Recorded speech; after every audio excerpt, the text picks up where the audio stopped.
When I was a little kid, I had this dog.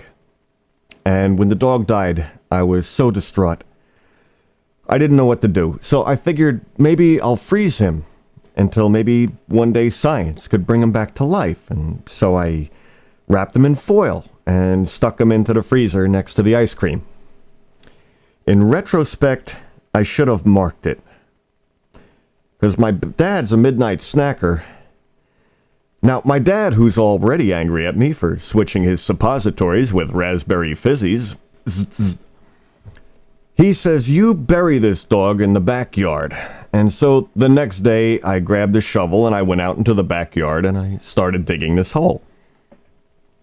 And as I was digging the hole, the phone rang. And so I threw down the shovel and I ran into the house, and the guy on the other end says, what radio station do you listen to? I said, Country Music 103.7, jackpot at the end of the rainbow's gonna make me rich.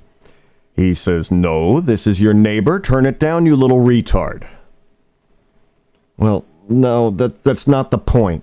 The point is, I went back outside to finish, and I had accidentally thrown the dog on the end of the shovel handle, and when I went back out, I had stepped on the blade of the shovel, which catapulted the dog up over the fence into the street, where a guy with a Mercedes comes and knocks him 50 feet.